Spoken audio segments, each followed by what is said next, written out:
Hola, cappuccino, cappuccinette, j'espère que vous allez bien. On se retrouve aujourd'hui pour une nouvelle vidéo, une nouvelle story time. Sorcellerie, yeah.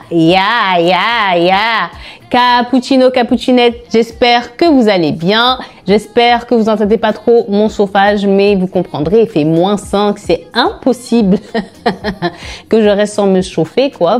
J'espère que vous n'entendez pas trop. En tous les cas, j'espère que vous, ça va. L'histoire que je vous ai décotée aujourd'hui, comment elle va vous plaire? Non, j'étais obligée de vous la faire. Malgré que je suis très occupée, eh bien, je trouve encore un autre moment de vous faire une histoire parce qu'en fait, j'ai besoin de vous raconter des histoires. En fait, pour moi-même, ça devient... Ça me manque quand j'écoute pas d'histoire et que je vous les raconte pas, j'aime pas. Donc voilà, j'espère que cette histoire elle va vous plaire. Mais cette histoire, du début à la fin, vous allez devenir fou tout au long de celle-ci. Mais à la fin, je vous promets que vous allez être comme ça. Comme ça.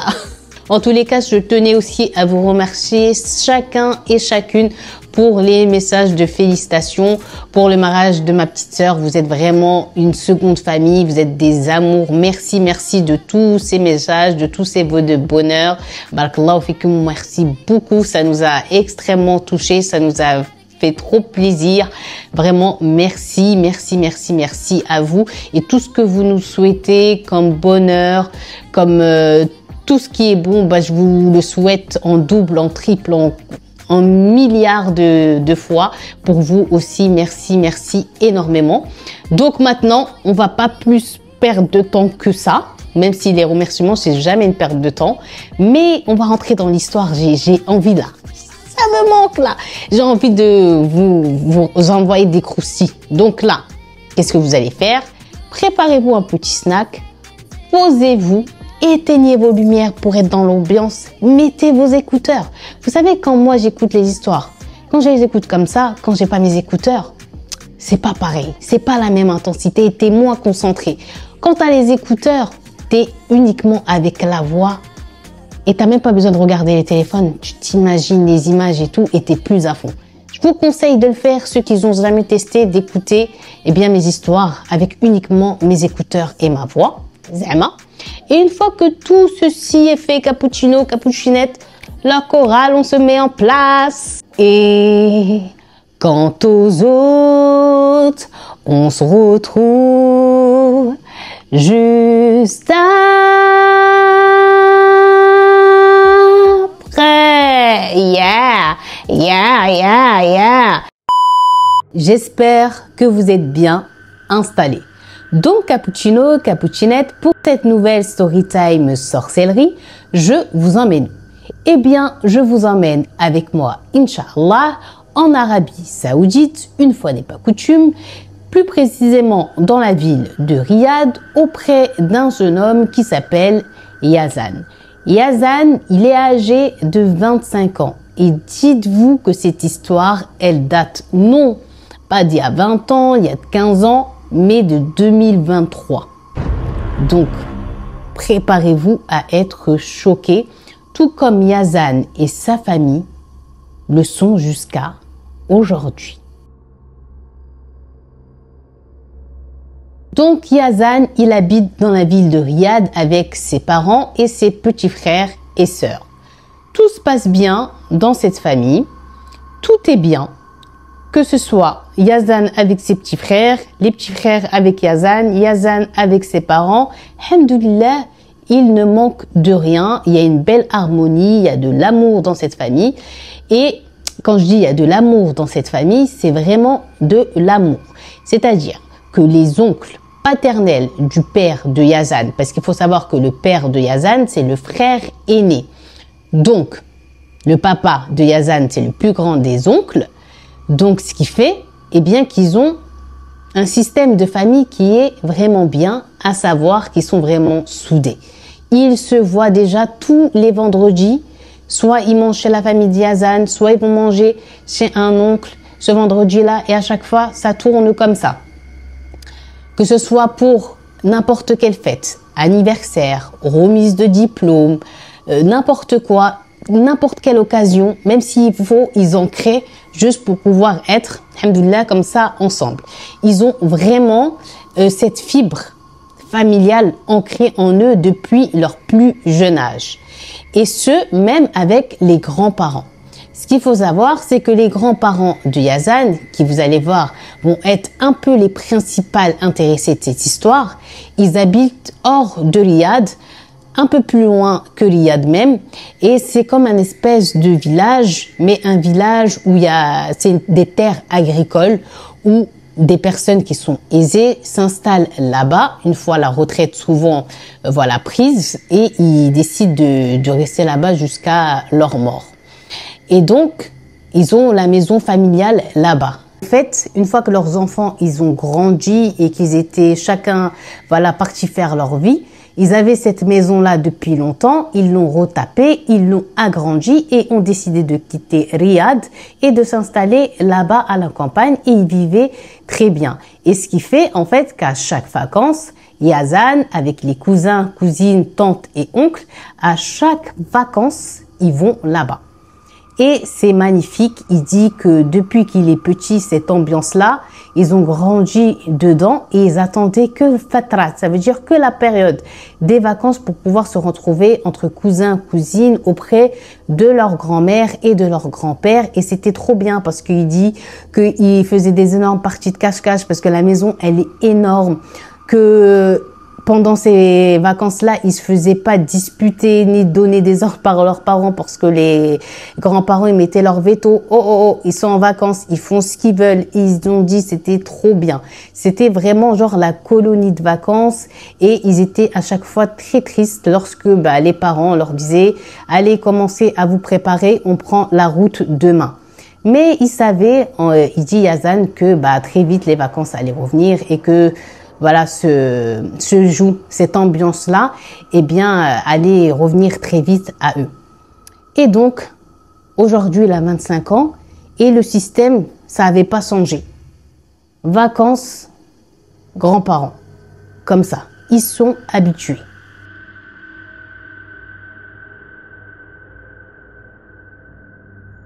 Mais malheureusement, on va dire cette belle harmonie-là, ce bonheur familial va malheureusement être coupé, va s'arrêter de manière brutale. Par quoi? Pas par une dispute, pas par une embrouille, mais par malheureusement quelque chose à laquelle on ne va pas échapper, à savoir la mort. Et la mort de qui? Eh bien la mort de Jude, c'est-à-dire la mort du grand-père. Yazan dit, quand ils ont appris la nouvelle, quand on les a appelés pour leur dire que le grand-père était mort, il a dit tout autour de lui est devenu d'alam, tout autour de lui est devenu obscur, mais pas que lui, de son père, de sa mère, de ses autres frères et sœurs. Ils étaient tous tristes. La première chose qu'ils ont fait, ils se sont jetés dans les voitures, puisque comme je vous ai dit, les grands-parents, ils avaient décidé de quitter Riyad, donc ils habitaient à plusieurs heures de voiture de là-bas. Donc, il fallait qu'ils s'y rendent au plus vite. Il n'y avait pas de temps à perdre. Et les autres oncles de Yazan, ils ont été aussi au courant et ils ont tous pris, on va dire, la route ensemble. Mais il dit, Yazan, chacun dans la voiture était en train de pleurer comme jamais. Tout le monde pleurait. Tout le monde. Si bien même que sa petite sœur de 5 ans, il dit, ils ont essayé de la préserver parce qu'elle était vraiment proche de son grand-père. Et quand elle les a vus pleurer et tout, ils ont commencé tout doucement. En fait, ils voulaient pas lui annoncer comme ça, mais ils étaient obligés tout doucement de lui faire comprendre que le grand-père, il était parti au ciel, il est parti à côté d'Arbi, c'est-à-dire à côté de Dieu. Il faut lui faire maintenant des prières et tout. Et la petite, elle a pleuré. Il a dit, il se rappellera à vie de la manière dont sa petite sœur, malgré qu'elle était âgée que de 5 ans, comment elle a pleuré.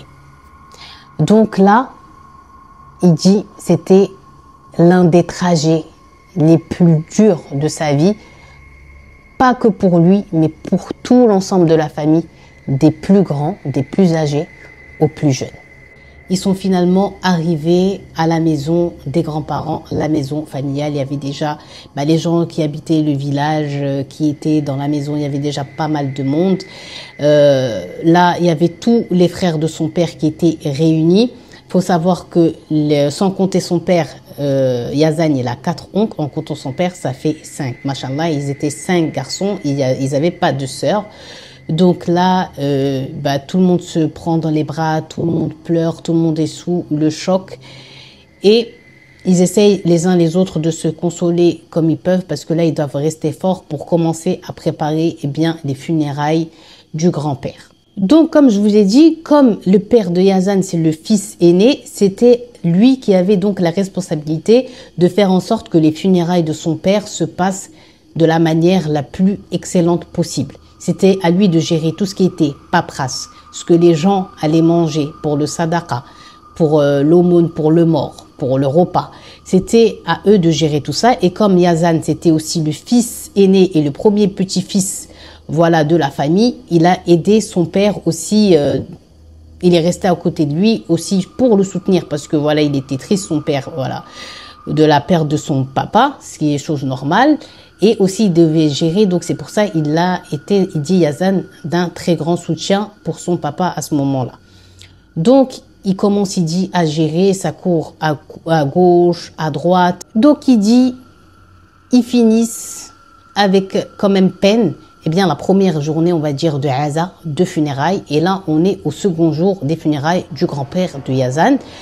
Et ce jour-là, en fait, ils décident, de mieux se répartir dans la maison des grands-parents qui, comme je vous l'ai dit au début, était très grande au niveau de savoir comment ils allaient dormir. Donc, ils ont décidé que le premier étage, ce serait l'étage des filles, des femmes pour qu'elles soient tranquilles. Et l'étage du dessous, Yazan, il dit, c'était l'étage qui s'était réservé pour eux, les hommes. La maison, machallah, elle était blindée de monde. Donc, il dit, en bas, ce qu'ils ont fait, c'est que les cousins, ils se sont répartis dans 2 chambres. Et il a dit, il faut savoir que, imaginez dans une des chambres, en fait, se sont répartis entre cousins, il y avait 6 cousins qui dormaient dans une seule chambre et 6 autres dans une autre chambre. Et l'autre chambre qu'il y avait, il dit, ils l'ont laissé pour son père et les oncles, pour que les frères ils restent ensemble et dorment ensemble et se soutiennent. Et s'ils ont besoin de parler de choses et tout, qu'ils soient entre eux. Et à l'étage, il a dit, il y avait sa mère, ses sœurs, ses tantes, la grand-mère et les autres femmes de la famille. Au bout d'un moment, chacun a commencé à rentrer dans les chambres pour dormir parce qu'ils étaient fatigués. Ils étaient restés debout toute la journée à accueillir les gens qui venaient donner les condoléances. Et là, ils avaient vraiment besoin, chacun de s'allonger un peu et de souffler. Il dit, lui, il rentre dans la chambre avec ses cousins pour dormir. C'était l'un des derniers qui était encore éveillé. Donc, il rentre dans la chambre et il dit, il est allongé, mais au bout d'un moment, il a une envie pressante. Donc, il va décider de quoi? D'aller aux toilettes, tout naturellement. Et c'est toujours au moment où on entend toilette, ouais, je veux aller aux toilettes et tout ça, qu'on sait que va commencer les trucs de Aoud, vous savez maintenant, vous savez, vous êtes habitués. Donc, Yazan se lève, direction El Hammamat, direction les toilettes.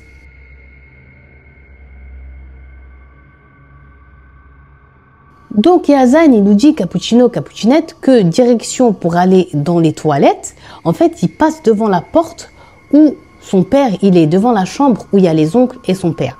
Et il entend quand même un peu des éclats de voix entre eux. Donc il dit quand même, il a laissé un peu traîner une oreille, mais tellement que ça criait, tellement qu'il se coupait la parole et tout, il n'a pas compris ni su pourquoi en fait ils étaient énervés, en train de s'embrouiller, de se prendre la tête. Donc instinctivement, il a pensé à quoi? Il a pensé, ils sont déjà en train de s'embrouiller pour le wurt, pour l'héritage. Parce que malheureusement, quand il y a des histoires comme ça de deuil et tout, le corps du défunt, le pauvre, il n'a même pas le temps de refroidir. Des fois, il est encore là que les gens ils commencent déjà à parler. Ouais, il a laissé quoi, il t'a écrit quoi, etc., etc.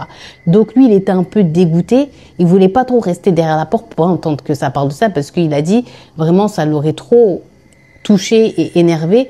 Il s'est dit c'est pas grave, c'est des frères entre eux, ils ont qu'à s'embrouiller. Moi, je dois aller aux toilettes. Donc il a continué, il est parti aux toilettes. Il a fait hacha comme ce qu'il avait à faire et il retourne à la chambre.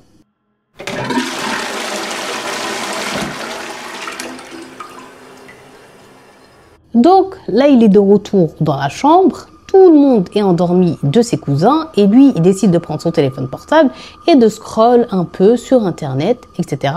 en attendant que le sommeil vienne à lui. Et au bout d'un moment, c'est ce qui va se passer. Il va commencer à sentir que le sommeil est en train de venir à lui, donc il va éteindre son téléphone, le poser sous son oreiller et se mettre sur son côté et commencer à s'endormir. Et il est certain d'une chose, c'est que tous ses cousins à cet instant-là sont endormis puisqu'il y a une symphonie de ronflements. Chacun est en train de répondre à l'autre. Genre ça fait et l'autre il fait psh, et l'autre il fait et l'autre il fait psh. Donc ils sont vraiment endormis. Ils sont vraiment dans au moins leur 7e rêve. Donc lui, il fait sa petite invocation et il commence aussi à s'endormir. Et je vais bien insister sur le fait que tout le monde est endormi et qu'il est sûr et certain. Parce que même les plus petits des enfants, en fait, il n'entend plus qu'ils rigolent, qu'ils courent ou que leur maman, elle leur dispute en disant « Chut, maintenant ça y est, arrête, tu dors » et tout. Tout le monde est endormi. Il y a un silence olympien de sommeil dans la maison qui règne, si ce n'est le seul bruit qu'il y a, c'est les ronflements qui s'envolent entre les étages. Donc, c'était vraiment le dernier à s'endormir dans toutes les personnes de la famille qui sont là. Donc là, Yazan, il commence à partir fi noma ramida. Ça veut dire qu'il commence à entrer, vous savez, dans l'étape du sommeil profond. Quand tout d'un coup, il va sentir dans son dos quelqu'un qui est en train de le taper. Donc, le temps qu'il se retourne et qu'il ouvre les yeux pour voir qui de ses cousins essaye ou veut qu'il se réveille, quand il ouvre les yeux, il voit personne. Pourtant, il a bien senti qu'on était en train de lui tapoter le dos pour le réveiller. Bon, quand il a vu qu'il n'y avait personne, il s'est dit qu'il a rêvé et donc il se remet en position pour dormir, mais seulement au bout de quelques minutes à peine, on refrappe sur son dos. Donc là, il se lève comme ça, juste, et il regarde à gauche, à droite, qui de ses cousins est en train d'essayer soit de lui faire peur, soit de lui faire une blague, pour qu'il l'attrape, qu'il le menace. Et tu sais quoi, on n'a pas le temps là, dors, il est tard, mais il a personne à embrouiller. Il voit leur visage, ils sont vraiment tordus par le sommeil et en train de ronfler, ropiche à mort. Genre, il n'y a pas de, ouais, il est en train de mentir ou il est en train d'inventer ou il simule qu'il dort. Non, ils sont vraiment endormis. Imaginez-vous 2 minutes cette sensation-là. Vous savez que tout le monde autour de vous est endormi et on vous tape dans le dos, mais quand vous regardez, il n'y a rien. Vous allez ressentir quoi? De la peur, on est bien d'accord. Donc là, encore une fois, il dit « Hassal khair », donc c'est pas grave, vas-y. Et il se remet en position pour dormir. Et là, il passe un peu plus de temps. Il passe comme genre une demi-heure maintenant et ça retape, dites-vous, sur son dos. Donc là, il se relève encore, il est choqué. Parce qu'il sent vraiment une main qui tape, quoi. En plus, ça tape pas doucement, ça tapote vraiment quelqu'un qui veut vraiment que tu te lèves, que tu te réveilles. Donc là, cette 3e fois maintenant, dites-vous que ça a tapé sur son dos. Il va se lever cette fois-ci debout de son lit, va aller à chaque lit de ses cousins, les regarder, voir vraiment qu'ils sont vraiment endormis. Et donc, il va décider de sortir de la chambre, puisque dans sa tête, il va se dire, c'est peut-être quelqu'un de la chambre d'à côté qui s'amuse à faire des allers-retours pour lui faire peur. Donc là, il sort, il ouvre la porte de la chambre d'à côté et il voit que ça ronfle pareil que dans la chambre où il est lui et qu'ils sont vraiment endormis. Et là, il se dit, mais ça ne peut même pas être un enfant, parce que les plus jeunes, ils dormaient avec leur maman à l'étage. Il se dit, si c'était un enfant, il l'aurait entendu courir de la chambre, monter les escaliers, rigoler et tout. Mais là, il n'a rien entendu. Il a fait quand même un tour dans le salon, au niveau des toilettes, au niveau de tout l'étage du bas, quoi. Mais tout le monde est endormi. Donc là, quand même, il dit, Yazan, il commence à un peu avoir une crampe au ventre, à paniquer, parce que il commence à sentir qu'il y a quelque chose qui va pas là. Il y a quelque chose qui n'est pas normal. Donc là, Yazan, quand il était sûr qu'il y a personne, que tout le monde est endormi, il est énervé, il se dit, bon, ils sont trop forts, je sais pas c'est qui le gamin, mais en tout cas, le gamin là, qui est en train de faire ça, qui est en train de me gâcher ma nuit, demain là, quand je vais l'attraper, quand je vais faire mon enquête, je vais savoir c'est qui, il va pas comprendre ce que je vais lui faire. Et donc, il se retourne pour aller dans la chambre, et là, il va s'arrêter. Pourquoi? Parce qu'il va voir entrer dans la chambre dans laquelle lui il doit y aller pour dormir, dans une ombre bizarre, incompréhensible pour rentrer dans la chambre. Il voit un truc, entrer comme ça, mais il le voit wadah, il le voit de manière claire. Donc là, il panique un peu, mais il se dit, ah, il était caché et il n'était pas prêt à ce que je me retourne de manière vite comme ça. Je vais y aller et je vais l'attraper sur le coup. Donc il commence à accélérer parce qu'il est sûr qu'il va attraper un de ses cousins et il va l'embrouiller. Ouais, laisse-nous dormir, pourquoi tu fais ça? T'as quel âge? Tatati, tatata. Parce que ceux qui étaient avec lui dans la chambre, ils ont quand même genre autour de 19 ans, 18 ans et tout ça. Donc il va leur tirer les oreilles, quoi. Parce que lui, c'est le plus âgé, c'est le plus grand des cousins. Donc, il va dans la chambre en mode vraiment énervé. Il veut en découdre. Là, il arrive dans la chambre. Il n'y a aucun d'eux qui simule. Il n'y a aucun d'eux qui fait semblant dormir. Ils sont véritablement, profondément endormis. Donc là, il dit quand même, il a ressenti un frisson dans tout son corps. Mais il essaye de rester, il dit, lucide pour pas, en fait, s'angoisser, ni se créer de la peur, ni rien. Donc très vite, il va dire juste A'oudou billahi minash shaitanir rajim et voir quand même qu'il y a une lumière extérieure qui rentre un peu par le rideau et peut-être que quand il y a eu un petit mouvement de ses cousins quand il dormait, ça a fait un truc d'ombre bizarre et qu'il a cru que voilà. Donc c'est juste mon imagination qui me joue des tours. A'oudou billahi, il y a rien et il décide de retourner dans son lit comme si de rien n'était. Donc là, on est au 3e jour de deuil de la famille et de Yazan. Il dit maintenant, tout était un peu en train de reprendre à la normale. Ils avaient commencé à accepter la mort du grand-père. Les gens qui venaient donner les condoléances, ils étaient toujours là, mais c'était un peu moins rude et dur pour eux que dans les 2 premiers jours là. Et il dit, le seul truc, on va dire, maintenant qui était bizarre, pour les femmes de la famille, les plus jeunes de la famille et tout, c'était de voir entrer de temps à autre le père de Yazan avec ses frères dans la chambre qu'ils occupaient, de les entendre parfois se disputer très fort, mais ne pas comprendre de quoi ils parlent et ressortir de la chambre comme si de rien n'était, mais dans leur visage, tu sentais qu'il y a quelque chose qui va pas. Tu sens qu'il y a quelque chose qui est en train de les travailler. Mais ils n'arrivent pas à savoir, Yazan, ou les épouses, ou les autres membres de la famille, à savoir c'est quoi qui les met comme ça dans cet état de pression, d'énervement, et que ils parlent pas, ils disent pas il y a quoi, ils disent pas c'est quoi le problème. Il disait son père, il faisait trop peine à voir, et même ses oncles. Donc, il y avait que ça, on va dire, maintenant qui éliminait tous un peu. Donc, ce 3e jour aussi, ils avaient prévu de faire un repas en hommage au grand-père avec tous les proches, toute la famille et tous les gens, en fait, qui étaient venus donner les condoléances. Donc, le père avec Yazan, ils avaient fait une grosse commande auprès d'un restaurant qui est spécialisé dans les plats qui sont vraiment trop bons, de riz et tout et de viande. Ils ont commandé ça en énorme quantité et tout le monde a mangé, mais en fait ils viennent donc les livrer le restaurant et la famille ils laissent un chèque de caution parce qu'ils laissent leur vaisselle, etc. Et en fait une fois que tout le repas est fini, vous ramenez tout au restaurant et on vous rend votre chèque de caution. Et là, c'était exactement ce qui allait se passer avec Yazan. Une fois que les gens ont fini de manger, que la vaisselle était faite, le père de Yazan, il va lui demander, est-ce que, comme lui il était fatigué, est-ce que lui, il peut aller au restaurant et rendre des trucs et ramener le chèque de caution? Yazan, il lui a dit, il n'y a pas de problème, papa. Ils ont chargé toute cette vaisselle et toutes les choses dans le coffre de la voiture de Yazan. Et Yazan, il démarre sa clé, il démarre la voiture, il part. Mais on était quand même un peu tard le soir.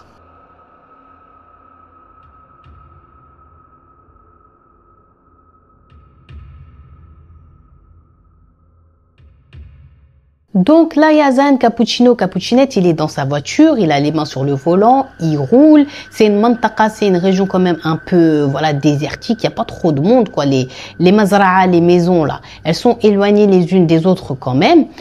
Et là, il dit, il roule et tout d'un coup, malgré que c'est une nuit qui n'était pas chaude, c'est une nuit qui était d'ailleurs un peu fraîche, mais il n'avait pas allumé le chauffage de la voiture, il va commencer à avoir chaud. Ah. Mais il va pas trop calculer, mais il dit à un moment donné, il sait pas pourquoi, il a senti qu'il devait regarder à sa droite, c'est-à-dire le siège côté passager. Il dit, il tourne sa tête comme ça, il regarde, et là il dit c'est le moment le plus flippant, incompréhensible de toute sa vie qu'il a vécu. Pourquoi?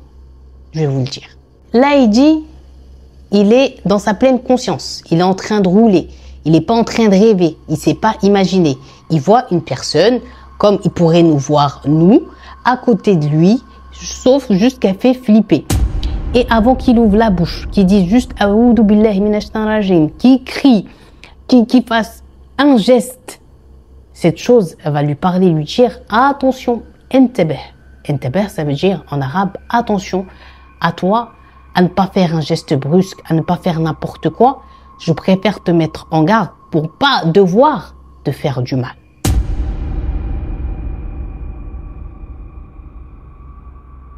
Continue ta route normalement et attention à ce que tu fasses quelque chose qui puisse me faire du mal.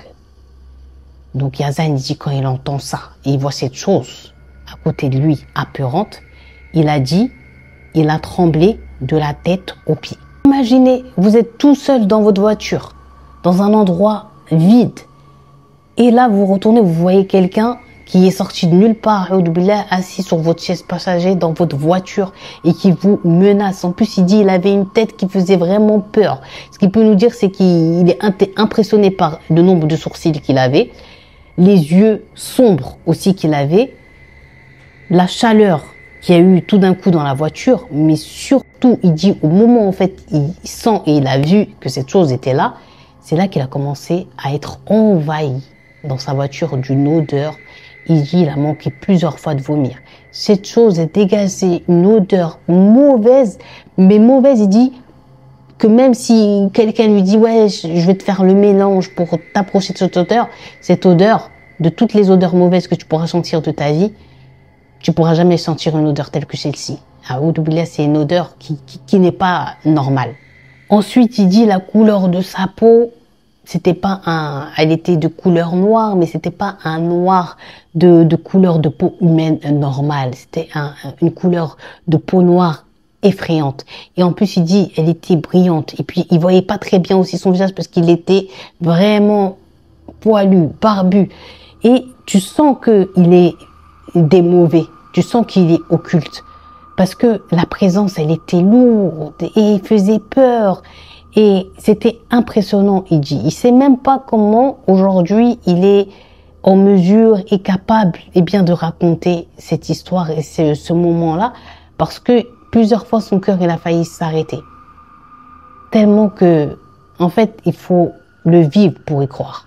Mais nous, on veut pas le vivre. Mais on te croit. Donc, il dit, suite aux menaces de cette chose, de cette personne-là, qu'est-ce qu'il a décidé de faire? Pourquoi je dis personne? Parce que tellement qu'il n'arrive pas et il veut pas se dire que c'est un truc bizarre, il préfère dire personne. Jusqu'au moment où il va être obligé de dire que c'était pas normal, a'oudou billah. Il dit, il continue de conduire comme il lui a dit. Ekmel tariq, genre en gros, continue ta route. Il dit de temps à autre, il regarde, il est toujours là. Et il voit que cette chose le regarde. Elle le surveille. Elle surveille surtout quoi? Au niveau de sa bouche. Et il comprend en fait que, attention à ce que tu fasses quelque chose qui puisse me faire du mal. Il comprend que si jamais il récite du Coran ou il dit quelque chose, ça peut lui brûler, ça peut lui faire du mal et il peut lui faire quelque chose. Donc il dit même là, le pauvre, il n'a pas eu le courage de réciter, de dire une invocation. Il avait même peur de réciter en lui, de peur que cette chose, elle sait que il est en train de réciter. Donc il a dit, toujours il regarde et toujours il le voit le regarder et il est toujours là. Il se demande comment il est rentré dans la voiture. Il sait pas comment il est rentré. C'est vraiment horrible. Donc là, il dit, même pas 5 minutes avant d'arriver à l'adresse du restaurant, il a regardé de son côté droit, côté passager, et il a vu que cette chose avait disparu. Donc là, il dit maintenant, il dit plus personne, mais il dit chose, il dit djinn, a'oudou billahi minash shaitanir rajim. Il a dit maintenant, il était sûr à 100% que c'était pas un humain, que c'était quelque chose de l'autre monde.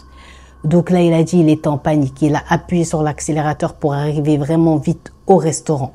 Il dit, quand il arrive au restaurant, il descend de la voiture. Ceux qui les avaient livrés, ils l'avaient vu dans l'après-midi. Ils ont dit si ça va, mais ils ont bien vu en fait qu'il tremblait et qu'il était pâle. Mais il a dit qu'il n'a pas eu le courage de parler ou de dire. Il dit non, c'est juste avec la fatigue des funérailles, vous savez. Mais il dit, tous les 2 minutes comme ça, il regarde à l'intérieur de sa voiture et il voit qu'il n'y a rien. Il est parti, il a fait même le tour côté passager, il a ouvert la porte, il a regardé, il a mis sa main comme ça. Il voit rien.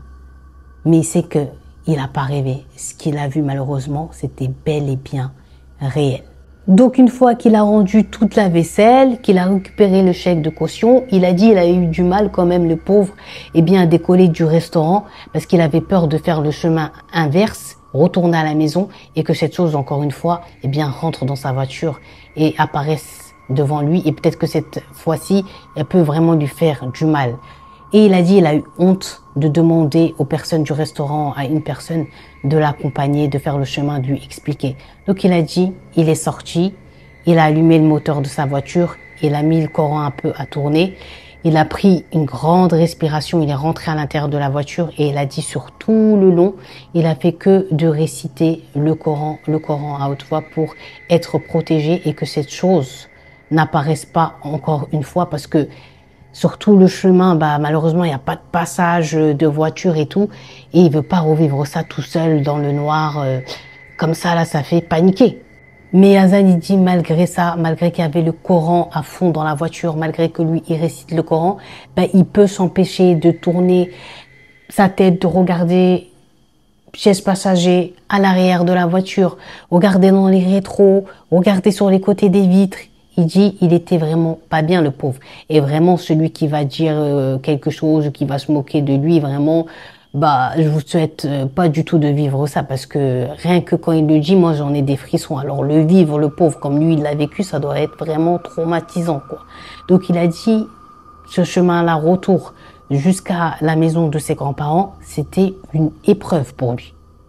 Une fois que Yazan, il est arrivé à la maison de ses grands-parents, déjà, ça se voyait qu'il était pâle, qu'il était nerveux, qu'il était pas bien. Et lui, de toute façon, il avait dit, une fois que j'arrive, ça, là, ce que j'ai vécu, wallah, j'en parle à mon père, il faut que je lui dise.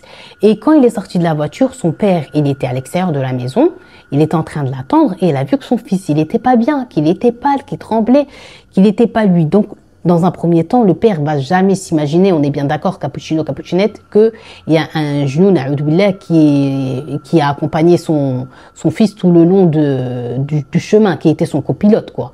Moi, j'ai jamais vu des copilotes genoux, j'ai pas envie d'en voir. Donc là, son père, il va jamais s'imaginer ça. La première explication du père sur l'état physique qu'il voit de son fils, c'est, il lui dit, tu t'es disputé avec les gars là-bas au restaurant, tu t'es pris la tête avec quelqu'un. Là, Yazan, il va dire rien à voir. Écoute plutôt ce que j'ai vécu. Donc Yazan, là, il raconte le trajet aller, l'apparition, quand il est arrivé, le retour, toute la peur qu'il a vécue.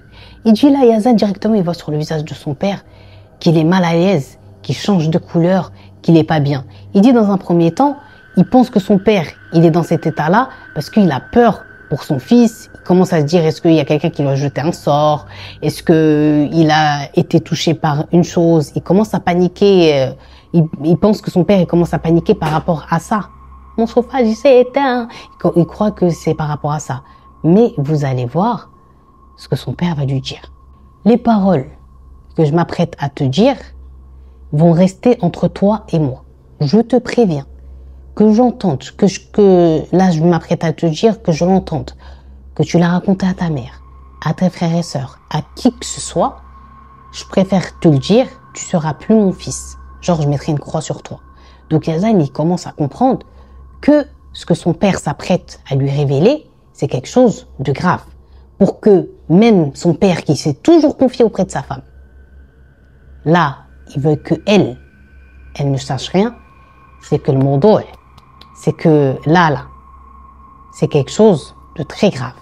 Le jour où on est arrivé, tes oncles et moi, on est entrés dans les papiers de ton grand-père parce qu'on avait besoin de pièces administratives pour faire le shahadat al-wafat, le certificat de décès, et tout ça, et tout pour aussi préparer l'enterrement et tout.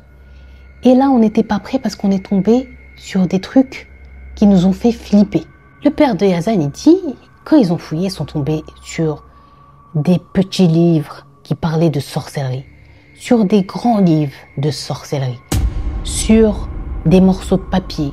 À l'intérieur, il y avait des ongles, il y avait des cheveux, il y avait des papiers, des trucs de serviettes hygiéniques, hachakoum, avec du sang, des photos, beaucoup de choses, des hijabs, c'est-à-dire des carrés magiques, comme j'appelle ça. Bref, beaucoup de choses, tout simplement liées à la sorcellerie et à l'occulte. Des choses, il dit le père de Yazan, quand ils ont vu ça, les 5 frères, en même temps, ils sont devenus blancs, tellement ils étaient choqués. Et tout ça, ils l'ont trouvé dans un des bureaux qui est dans la maison des grands-parents. Donc ils ont essayé avec le père de Yazan et les autres oncles, eh bien, d'avoir une explication, malheureusement lucide, à ça.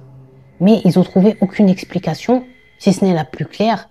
Ils ont commencé à croire fortement que malheureusement le grand-père était un sorcier. Donc là, le père de Yazan, ils veulent tellement pas croire à cette hypothèse que le grand-père était ou serait un sorcier, et bien que c'est ce qui créait les disputes.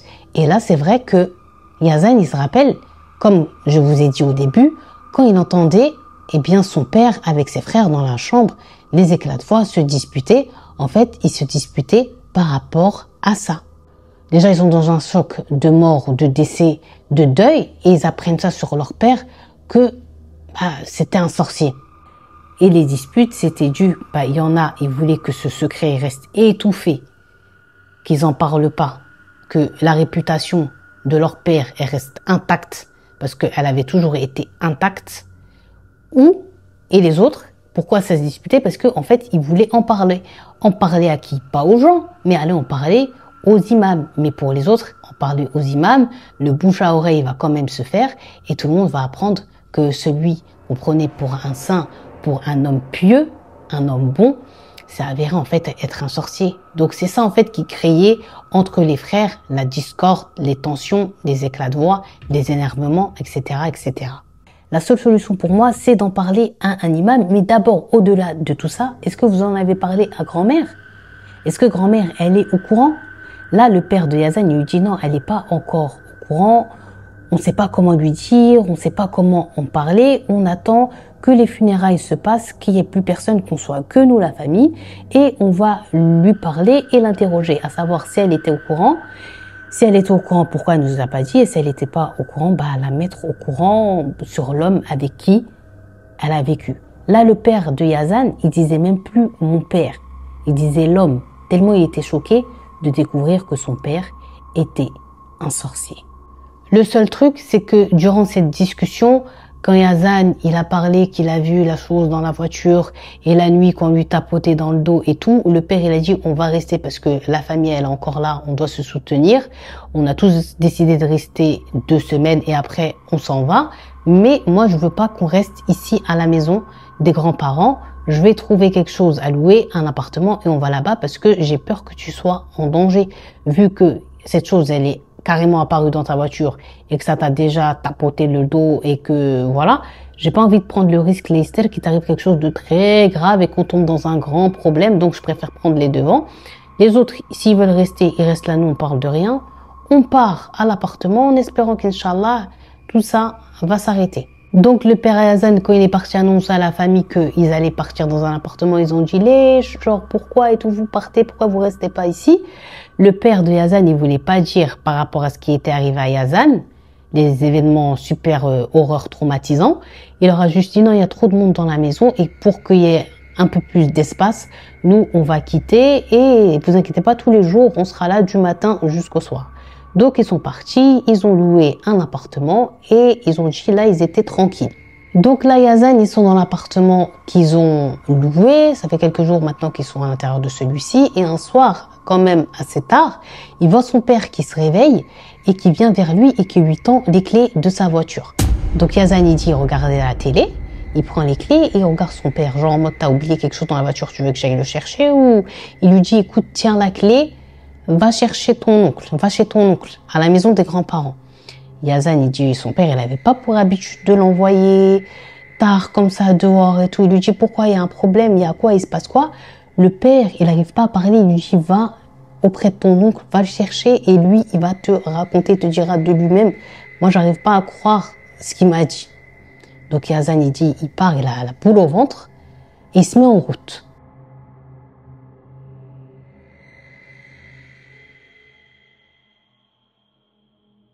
Donc il dit sur tout le trajet quand même, il a des petits soupçons que ça a un rapport avec l'occulte.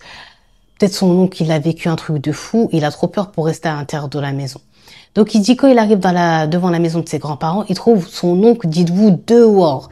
Yazan, il voulait descendre, il l'a même pas laissé descendre, il lui a dit, genre reste dans la voiture, il est monté vite, il lui a dit, genre démarre tout de suite.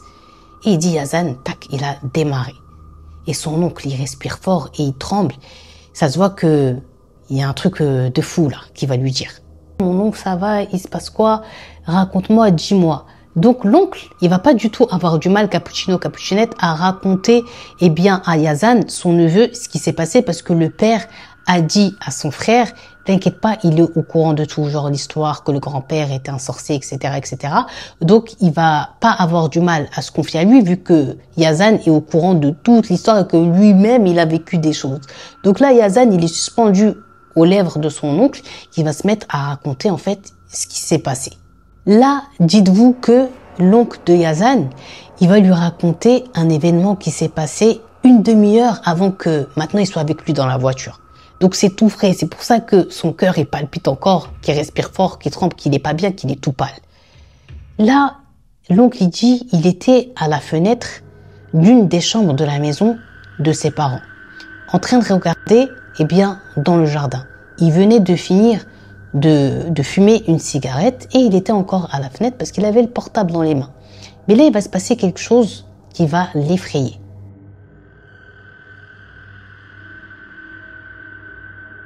Il était là à la fenêtre, il avait son portable, il prend de l'air et il voit quelqu'un dans son jardin apparaître, un homme en train de tourner en pleine nuit comme ça dans un endroit bien précis du jardin mais en forme de rond. L'homme est en train de faire des cercles dans l'endroit d'un jardin d'une manière précise. Et il tourne, il tourne, il tourne. Donc là, il est en panique parce que genre en gros, ça a apparu de nulle part. Ça a apparu comme ça, d'un coup, d'un seul. Tout le monde était déjà endormi dans la maison. Il y avait que lui qui était réveillé. Mais là, c'est pas ça le pire, Cappuccino, Cappuccinette, ouvrez bien vos oreilles. L'oncle, il dit, à force de bien regarder là, qui était cette personne qui est en train de faire ça dans le jardin de ses parents, il va tellement bien regarder que là, en fait, il va reculer. Il va ouvrir grand ses yeux comme ça. Celui qui est en train de tourner, Cappuccino, Cappuccinette, dites-vous qu'il est en train de voir son père, c'est-à-dire le grand-père, c'est-à-dire celui qui est censé être mort depuis plusieurs jours maintenant et enterré, et qui est mort et enterré. Et il le voit en train de tourner comme ça, dans cette place, dans le jardin, en train de faire un cercle, dans un endroit bien précis du jardin. Mais c'est pas là encore le plus effrayant. Déjà ça, c'est effrayant.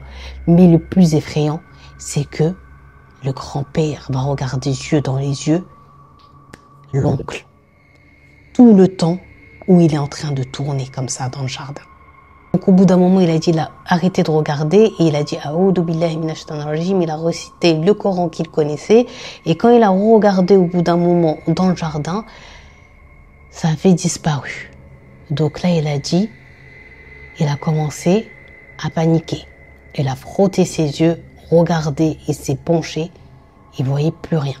Et il lui dit, pour terminer, si je t'ai fait venir, c'est parce que j'ai contacté quelqu'un qui a plusieurs appartements et qui est prêt tout de suite à me les louer et je veux qu'on parte tous de là-bas.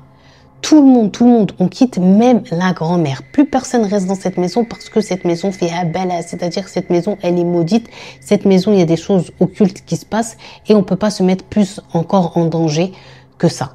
L'oncle de Yazan, il lui dit même qu'il y a une des cousines de Yazan qui était endormie sur le lit et qui va se mettre à hurler dans la nuit puisqu'elle était en train de se faire tirer par quelque chose pour la ramener en dessous de son lit.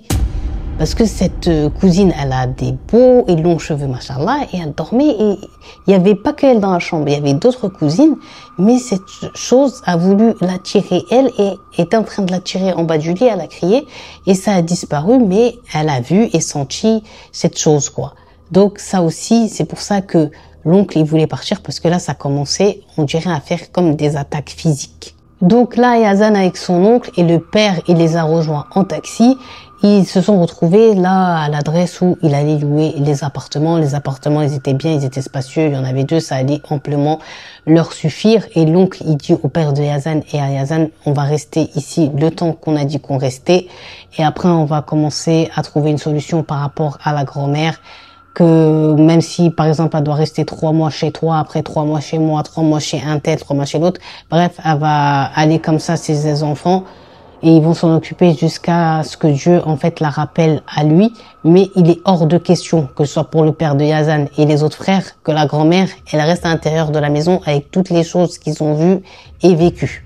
Mais là, arrive le jour où le père de Yazan avec les frères vont aller parler avec la grand-mère, lui ont raconté ce que je vous ai dit et disent à la grand-mère que elle aussi, elle doit quitter pour sa sécurité. Et là, que ce soit le père de Yazan et les autres frères, ils n'étaient pas prêts à la réponse de la grand-mère. Car celle-ci va dire hors de question, eh bien que je quitte ma maison. Vous savez que les personnes âgées, elles détestent quitter leur maison. Elles veulent y rester parce qu'elles y ont vécu toute leur vie et c'est compréhensible. Même nous plus jeunes, quand on déménage, eh ben, on est attaché quand même à notre lieu où on a vécu, quoi. Donc, toute votre vie, vous avez fait vos enfants là-bas, vous avez eu des petits-enfants et tout, et c'est toujours cette maison. Donc, ils l'ont compris. Mais, ils vont quand même essayer avec elle. Mais elle veut pas lâcher l'affaire. Donc là, la discussion qu'il y a entre le père de Yazan et les frères, il y a que eux. Il y a que les oncles. Il n'y a pas les autres membres de la famille. Là, on va dire, entre les événements bizarres, la mort, etc., et l'instant où il y a cette discussion avec la grand-mère, les 2 semaines s'étaient écoulées et Yazan avec les mamans, avec les enfants, chacun était retourné à la ville parce que les enfants, ils ont de l'école. Et c'était les oncles avec le père de Yazan qui s'étaient donné un jour pour remonter jusqu'à chez la grand-mère et aller lui parler, lui faire ses valises et lui faire quitter la maison. Et voilà.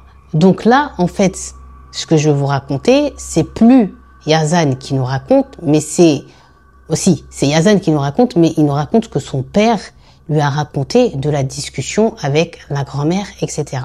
Donc là, le père de Yazan, il lui dit, écoute, t'as un certain âge maintenant, nous on habite tous loin d'ici, on pourra pas toujours venir tous les jours, on préfère t'avoir auprès de nous, on veut s'occuper de toi, etc., etc. Il a essayé par tous les moyens de lui faire comprendre doucement, genre, que c'est mieux que tu viennes avec nous que de rester ici. Elle voulait pas. Elle disait, c'est pas la peine de me faire mal à la tête, je quitte pas ma maison.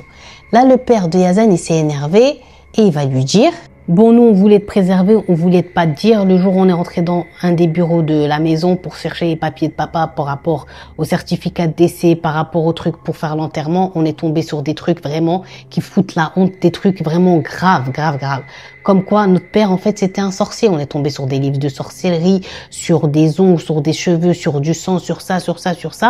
Et nous-mêmes là, la période où on était là, mon fils il a été attaqué, la cousine voilà ce qui lui est arrivé, bref il est arrivé tellement de choses, on sait que la maison elle est pas salima, elle est pas normale et c'est à cause sans doute du truc que papa il faisait, donc non on peut pas te laisser ici, il faut que tu comprennes maman tu vas venir avec nous.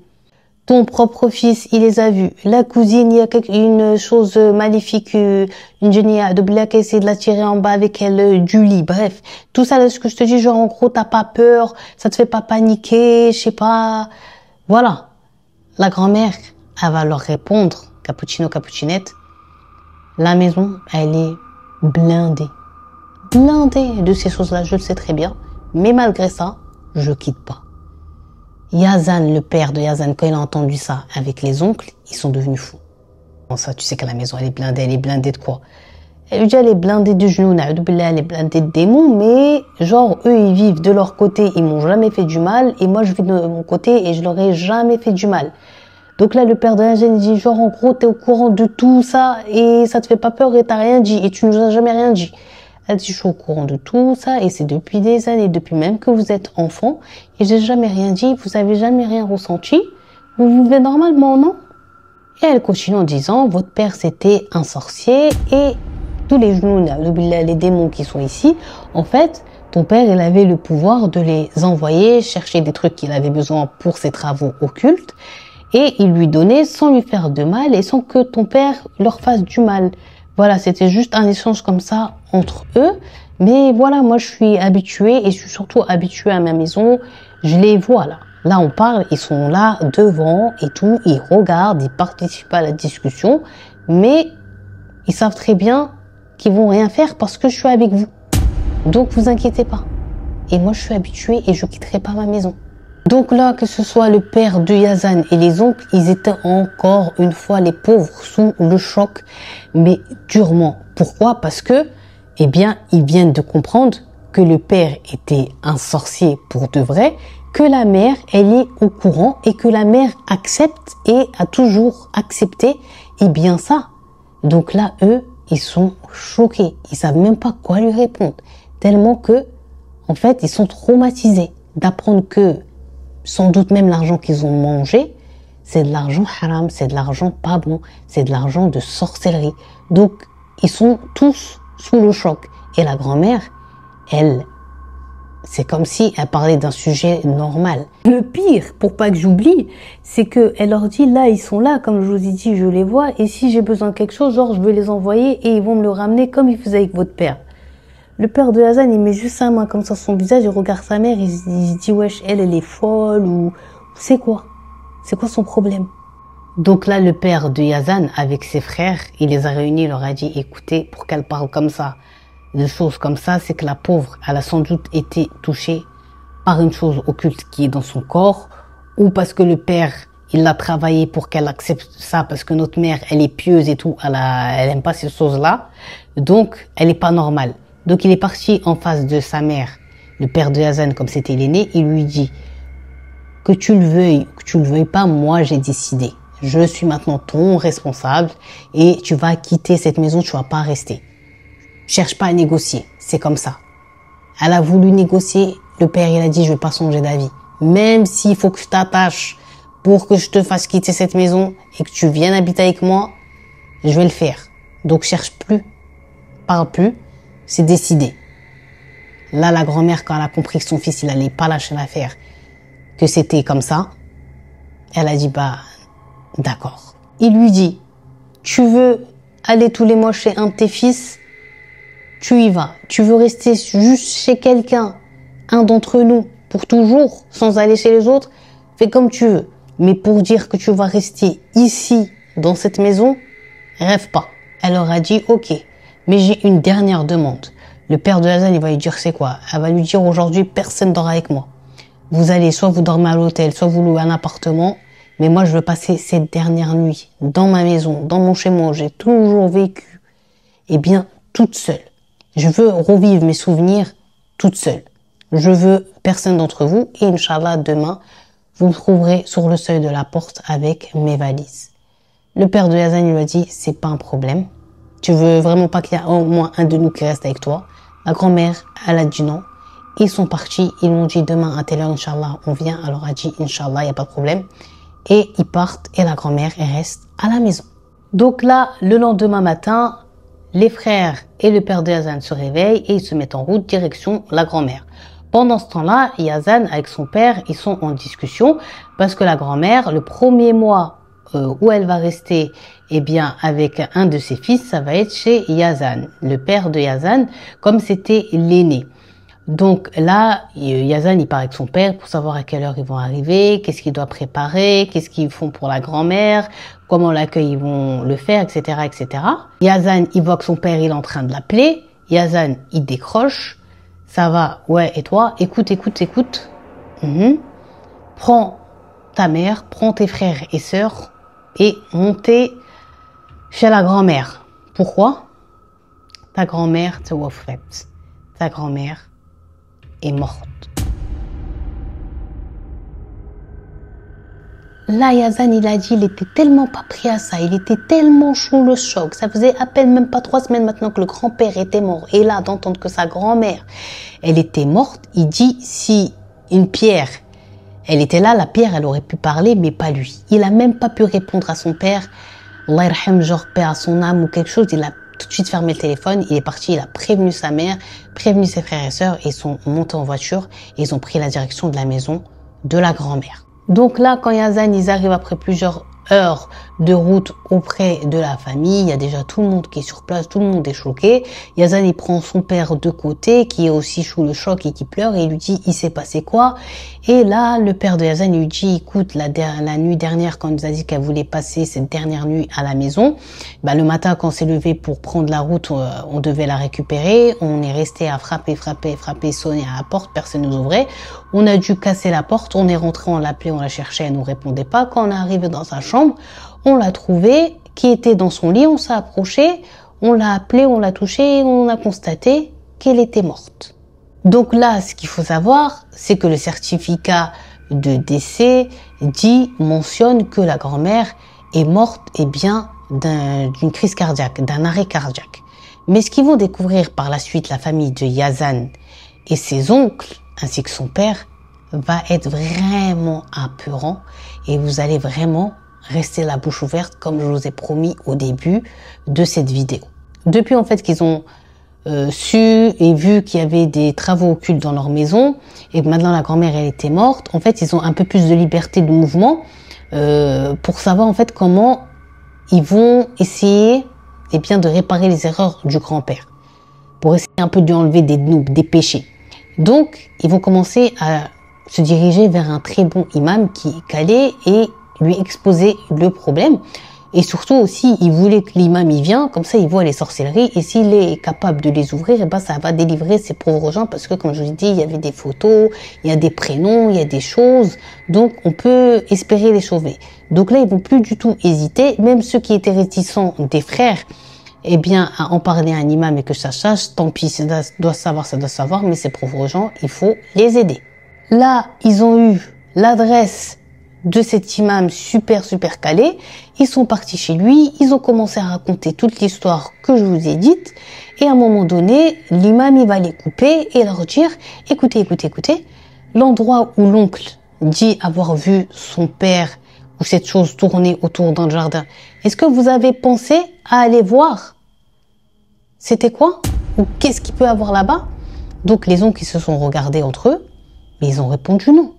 Donc là l'imam va leur dire, allez dans le jardin, il dit à l'oncle, montre-leur l'endroit où tu as vu tourner cette chose ou ton père, et vous creusez.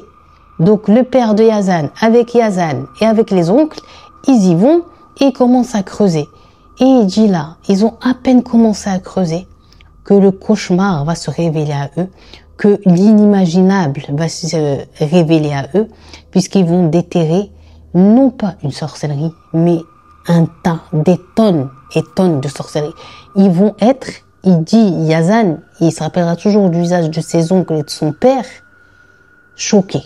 Donc là, ils ont pris toutes les sorcelleries, ils ont ramené un gros sac, imaginez-vous comme ça, poubelle, ils ont mis tout ça dedans, et parmi toutes les sorcelleries là, il y avait une de ces sorcelleries qui était vraiment gardée bien.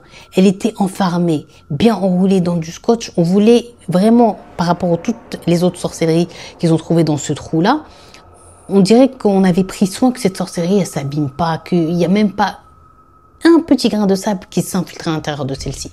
Donc, ils ont tout mis à l'intérieur d'un sac et ils sont partis chez l'imam qui leur a dit de creuser. Donc, l'imam, quand il a vu ça, il était choqué et il a dit, lui, il est pas trop compétent pour ça. Là, ça le dépasse. Mais il connaît quelqu'un qui est un autre imam qui est plus calé que lui dans ça, qui va pouvoir les aider et surtout ouvrir ces sorcelleries. Quand ils sont partis, donc chez le deuxième imam, qui est plus calé et qui va réussir, alhamdoulilah, à ouvrir ses sorcelleries, quand il va voir la sorcellerie que je vous ai dit, qui était très bien fermée, qui était jdida, genre qui était nouvelle, fraîche, comme ça là, il va prendre celle-là. C'est celle-là qui a appelé son œil direct à l'imam. L'imam, il va l'ouvrir et il va tomber sur des ongles, sur des traces de sang, sur des cheveux. Et il va savoir, lui, décrypter les signes et tout ce qui était écrit et il va les choquer. Il va leur dire, vous savez, cette sorcellerie, elle est à qui? Ils le regardent, ils attendent. Et là, l'imam, il leur dit, cette sorcellerie, elle est à votre mère. Donc, on va comprendre comment ça, elle est à votre mère. On lui a fait de la sorcellerie. L'imam, il rigole, il sourit, il dit non. C'est votre mère qui a fait cette sorcellerie, qui a fait ce sacrifice, qui a fait ce don-là pour que les démons, des jeunes adoublés, travaillent maintenant pour elle. Là, Yazan, son père, les oncles, ils étaient choqués. Donc là, ce qu'il y avait devant eux, c'était les ongles de la maman, le sang de la maman, ses cheveux, et il leur montre et leur fait lire son prénom et ils reconnaissent son écriture. Genre comme quoi elle avait fait un pacte avec les choses occultes. Et là, il commence à leur expliquer que le jour où l'oncle, il a vu dans le jardin le grand-père tourner dans cette place-là, à 99,9% de chances que le grand-père, le pauvre, en fait, il a rien à voir. Dans toute l'histoire, on pense que c'est lui le sorcier, mais finalement, lui, le pauvre, il a rien à voir, il n'est pas du tout sorcier. Lui-même, comme va leur dire l'imam, il est victime de la sorcellerie de la grand-mère. Et si il a apparu, c'est pour les aider, leur montrer, leur dire que c'est ici qu'elle est, Hachakoum, toute la merde. C'est pour ça qu'il a apparu comme ça. C'était ni pour leur faire peur, ni pour leur faire du mal, mais pour les aider et les prévenir et révéler enfin toute la vérité.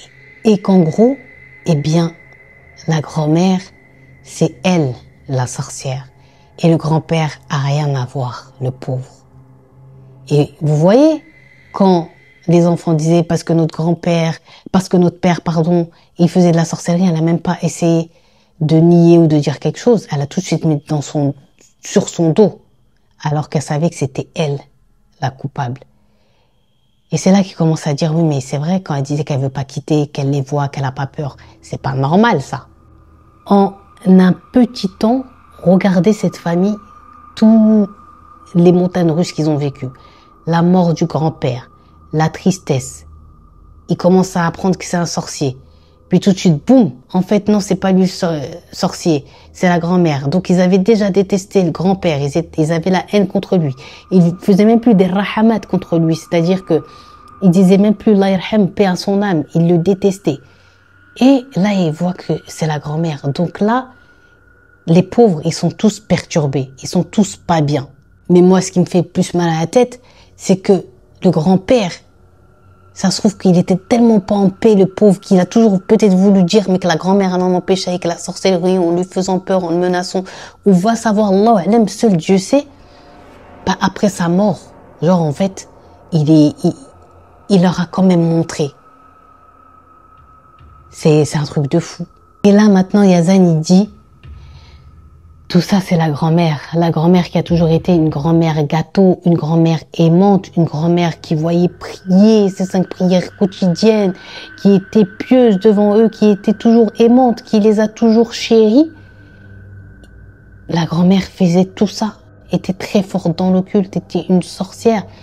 Avec la grosse quantité, il dit qu'ils ont trouvé dans la maison, ça veut dire combien de personnes elle a détruit leur vie, ruiné, rendu malade, peut-être même tué. Chacun quand même ne sait pas vraiment dire à 100% qui des deux dans le couple était le sorcier. Est-ce que c'était pas le grand-père qui a eu comme une dernière chance, ils disent, et qui est venu montrer l'endroit pour qu'il arrête de souffrir et qu'on enlève tout ça? Ou bien est-ce que c'est la grand-mère vraiment qui faisait tout ça, vu qu'ils ont trouvé aussi son nom dans cette sorcellerie et qu'elle n'a pas voulu partir? Et comme l'aura dit l'imam plus tard, c'est peut-être même les choses occultes qui l'ont tuée, voyant qu'elle allait quitter cet endroit dans la nuit. Peut-être qu'ils sont venus, qu'ils l'ont tuée, ils l'ont terminé. Donc, il dit, c'est grave. On est en 2023 et cette histoire, ils l'ont découvert il y a 2 ans, mais jusqu'à aujourd'hui, ils en pâtissent, ils en souffrent, ils sont traumatisés, ils sont pas bien. Jusqu'à aujourd'hui, la maison familiale, là maintenant aujourd'hui, elle est vide. Il y a beaucoup de gens qui veulent l'acheter, qui veulent même la louer. Des promoteurs immobiliers parce que c'est sur un super beau terrain qui leur propose des millions et des millions. Mais la famille, le père de Yazan et ses frères refusent. Pourquoi? Parce qu'ils savent que l'endroit est occulte, l'endroit est dangereux. Pourquoi ils ne louent pas? Parce qu'ils disent que s'il y a des innocents qui vont s'installer là-bas, c'est sûr qu'ils vont être attaqués et qu'ils vont voir des choses, puisque la maison maintenant elle est pourrie de ça. Elle est maléfique maintenant la maison. Elle est pas bien. Ils ont peur pour les gens. La vendre aussi, ça peut peut-être leur apporter vraiment du mal. Donc là, en fait, la maison, elle est comme ça. Et donc ils disent, au quotidien, malheureusement, depuis 2 ans maintenant. En fait, ils pensent toujours à cette histoire. Donc, ils refusent tout simplement, et c'est vraiment honorable et honnête, et heureusement qu'il y a des gens comme ça bien, de ne pas se laisser aveugler par l'argent et de pas mettre en danger les personnes. Ils disent non, on sait pourquoi nous, on veut pas. Voilà, on refuse de vendre, on refuse de louer, malgré que les offres, elles sont alléchantes, que les zéros, ils fusent derrière le chiffre. Mais ils veulent pas, parce qu'ils ont peur. Surtout que la grand-mère, elle leur a bien dit, ils sont des milliers là dans la maison, ils ont beaucoup. Voilà, ils vont pas mettre quelqu'un, une personne lambda, que ce soit moi, que ce soit vous, on va aller peut-être de première nuit, deuxième nuit, troisième nuit, si on va avoir des trucs. C'est sûr et certain. Donc eux, ils veulent pas avoir la responsabilité de mettre les gens volontairement en danger pour de l'argent.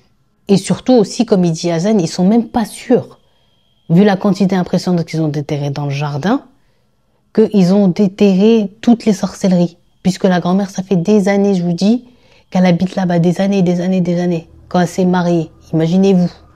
Donc, ils veulent pas prendre le risque et ils laissent la maison comme ça.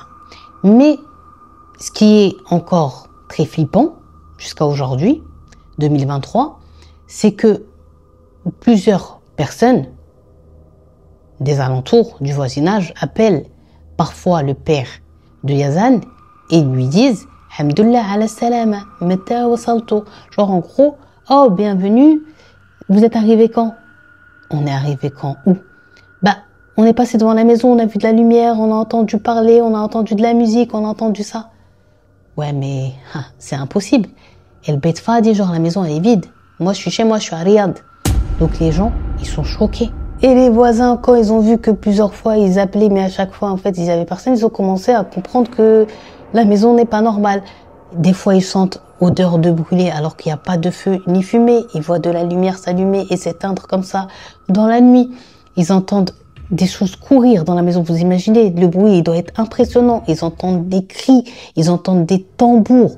Bref, c'est le cauchemar. Donc toutes les choses flippantes comme ça, dites-vous que là, jusqu'à aujourd'hui, eh bien, ces choses, elles sont actuelles, elles sont récentes, et ça se passe encore, et ça fait flipper. Et imaginez que vous passez devant cette maison, et que vous n'êtes même pas au courant. Vous passez devant une maison qui est loin d'être normale, comme celle-ci. Donc, Cappuccino, Cappuccinette, c'était l'histoire de Yazan et ses grands-parents maléfique ou un des deux est maléfique. J'ai fini cette vidéo.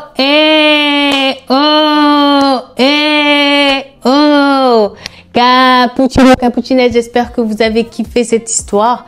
Vous voyez, au début, je vous ai pas menti. Je vous ai dit à la fin, vous allez rester la bouche ouverte. Voilà, je vous ai vu. La bouche ouverte comme ça parce que c'est choquant.